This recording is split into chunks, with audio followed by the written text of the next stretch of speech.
नमस्कार मित्रांनो, कसे आहात? बरे आहात ना?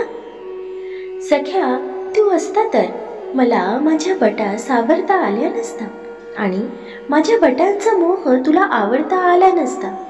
तू असता तर.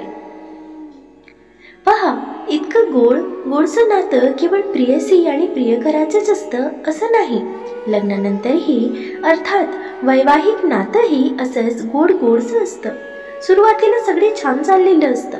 9 आणि 9 दिवसही छानच जातात आणि सगळ्यांचंच नातं शेवटपर्यंत टिकून राहतं असं नाही. कुणाचं नातं कधी कधी अर्ध्यावरच तुटतं, तर कुणाचं नातं अगदी शेवटपर्यंत फुलासारखं फुलत राहतं. पण नाही म्हटलं तरीही नॉर्मल आयुष्यात जसे प्रॉब्लेम्स येतात तसेच प्रॉब्लेम्स वैवाहिक आयुष्यातही येतात.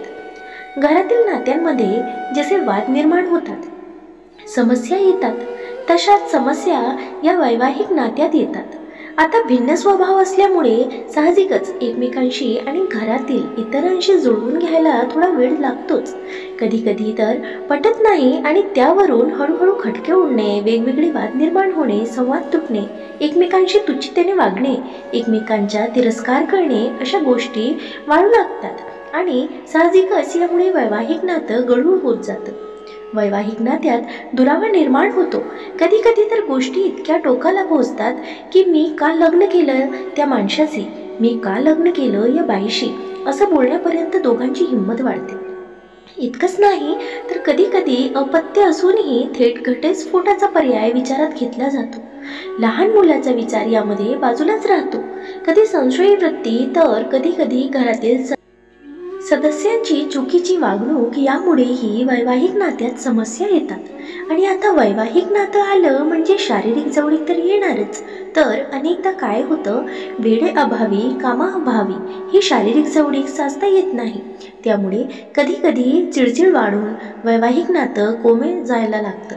नाही म्हटलं तरी कित्येक कारणे आजही वैवाहिक नात्यात समस्या बनवून उभी राहतात. त्या कारणांची लिस्ट कधी संपू शकत नाही, कारण कोणत्या ना कोणत्या नव्या कारणांची उत्पत्ती ही होतच असते, कारण वाढतच राहतील.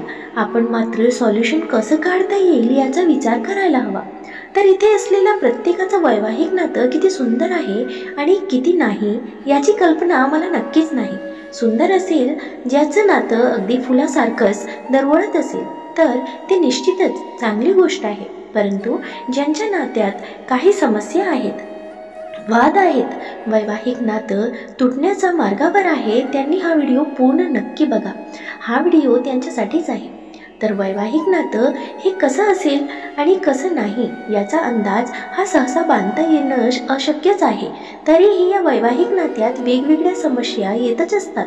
तर अशा वेळेस नक्की काय करायला हवं आणि काय नाही याचा विचार प्रत्येक जोडप्याने, जोडीदाराने करणं आवश्यक आहे. आणि नातं टिकवायचं असेल तर त्यासाठी दोघांनीही प्रयत्न करणे मस्ट, कारण वैवाहिक नातं हे दोघांचं असतं, परंतु त्याचा परिणाम हा संपूर्ण कुटुंबावर होत असतो. मग तो कधी चांगला असतो तर कधी वाईट असतो. आता साधारणपणे वैवाहिक नात्यात कोणत्या समस्या असतात तर ते पाहूया. नंबर 1, एकमेकांशी न पटणे, वारंवार भांडण होणे, छोट्या छोट्या गोष्टीवरून खटके उडणे, आर्थिक जबाबदाऱ्यांवरून वेगवेगळे वाद निर्माण होणे. नंबर 2, एकमेकांना पुरेसा वेळ देता न येणे, एकमेकांचा संवाद कमी होणे, संवाद तुटणे.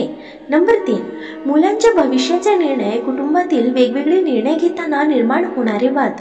नंबर 4, एकमेकांमध्ये दुरावा निर्माण होणे. नंबर 5, घरातील सदस्यांमुळे होणारे प्रॉब्लेम्स. नंबर 6, एकमेकांना पुरेसी स्पेस नसणे. नंबर 7, कुटुंबाच्या जबाबदाऱ्यांमधून, कामाच्या जबाबदाऱ्यामधून एकमेकांना पुरेसा वेळ देता न येणे. नंबर 8, शारीरिक जवळीक साधण्यासाठी पुरेशी मोकळीक न मिळणे. नंबर 9, संशयी वृत्ती. साधारणपणे असे नाही म्हटलं तरी छोटे मोठे प्रॉब्लेम्स हे वैवाहिक नात्यात असतात. आता यात वेगळं वाटून घेण्यासारखं काहीच नाही. फरक इतकाच असतो की आपल्या जागा बदललेल्या असतात.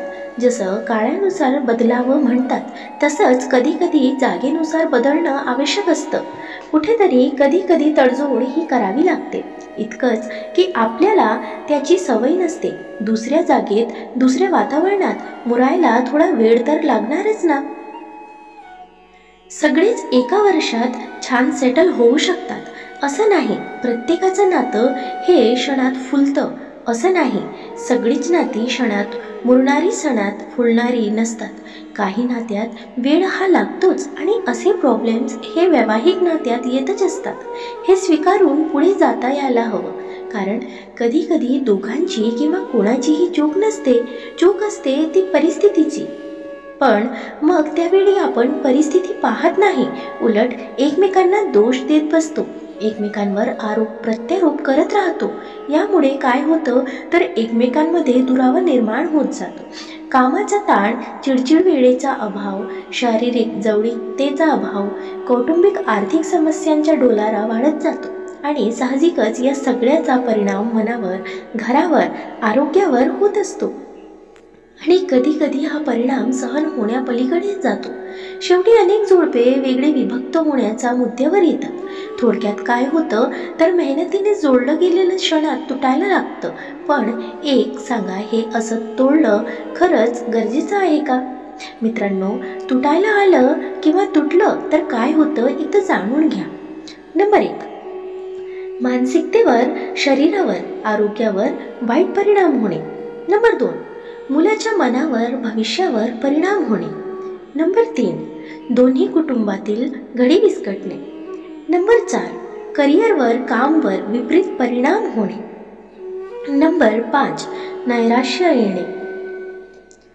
नंबर 6, सगळं चुकलं, सगळं संपलं अशी भावना मनात घर करायला लागणे. नंबर 7, थोडक्यात सांगायचं तर उरलेल्या आयुष्यावर या गोष्टीचा भयंकर परिणाम होतो. एकदा विचार करा, असे अनेक परिणाम त्यामुळे होत असतात. खरं तर एक लक्षात ठेवा, इतर समस्यांप्रमाणे याही समस्या आपल्या वैवाहिक आयुष्यात येतच राहणार. त्यांना स्वीकारून त्यावर मार्ग काढून पुढे जाण्यात अर्थ आहे. आणि आले तर येऊ द्या. आयुष्यात असे प्रॉब्लेम्स, त्यांना फक्त सांभाळायला शिका. नातं जपायचं असेल तर दोघांमध्ये ती जपण्याची क्षमता हवी. ती क्षमतेला नात्याची ताकद बनवायला विसरू नका. येणाऱ्या समस्यांचा विचार करून त्रास करून घेण्यापेक्षा त्यावरच काहीतरी सकारात्मक मार्ग काढा. दोघांनी समजून घेतलं तरच हा होणारा गुंता सुटू शकतो. याचाही विचार करून पहा. खटके तर उड, मग त्यावर अजून चिडायचं की शांतपणे त्याच गोष्टीला आवरायचं याचा विचार करा. इतके दिवस आपण नात्याला दिलेल्या वेळेचं किंमत अशा प्रकारे मोजायची का? कालपर्यंत जे होतं ते सगळं टाइमपास म्हणून होतं का? नात्यामध्ये केलेली इन्व्हेस्टमेंट, शारीरिक, भावनिक, एक जवळीक, सगळं खोटं होतं का? असंच करायचं म्हणून केलं होतं का? या सगळ्या प्रश्नांची उत्तर शोधून जरा शांतपणे जाणीवपूर्वक विचार करा. या समस्यांकडे साध्या सर्दी तापासारखं पाहून समजूतदारपणाची, जाणीवीची फुंकर घाला. समस्या सुटायला अनेक मार्ग मोकळे होतील. माहीत आहे, बोलणं लिहिणं सोपं आहे, पण तो प्रयत्न करणं हे काही अवघड नाही आहे. म्हणून प्रयत्न करा. एकमेकांवर विश्वास ठेवा. एकाने संशय घेतला म्हणून दुसऱ्याने प्रत्येक वेळी पेटून उठण्याची गरज नाही. एकमेकांना वेळ देऊन सगळं क्लिअर करून गोष्टी शॉर्ट आउट नक्कीच होऊ शकतात. म्हणून वेळ द्या, स्पेस द्या, समजून घ्या. कधी कधी एकमेकांच्या कलाने घ्या तर नातं टिकू शकतं. मित्रांनो, या सगळ्या समस्यांपुढे आपले नातं इतकं तकलादू असतं का हो? या नात्याची किंमत खरंच इतकी शिल्लक असते का? नीट विचार करा आणि सगळं गुंता सोडवण्याचा प्रयत्न करा. तुटायला आलेलं सावरले जाईल. कदाचित वैवाहिक नातं आपण सुंदर नक्कीच बनवू शकतो. फक्त प्रत्येक गोष्टीकडे एका वेगळ्या दृष्टिकोनातून बघता यायला हवं. एकमेकांमध्ये तितकं अंडरस्टँडिंग असायला हवं. एकमेकांमध्ये कोणत्याही कठीण काळात नातं जपण्याची क्षमता असायला हवी.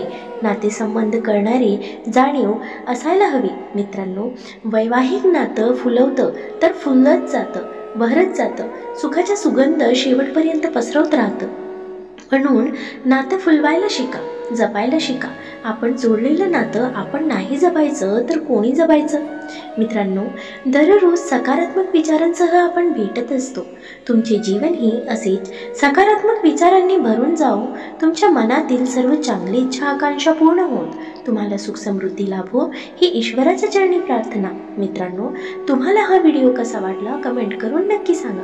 व्हिडिओ आवडल्यास लाईक शेअर करायला विसरू नका. आणि अशी छान छान कथा आणि सुविचारासाठी चॅनलला सबस्क्राईब नक्की करा. भेटूया पुन्हा एका नवीन व्हिडिओमध्ये.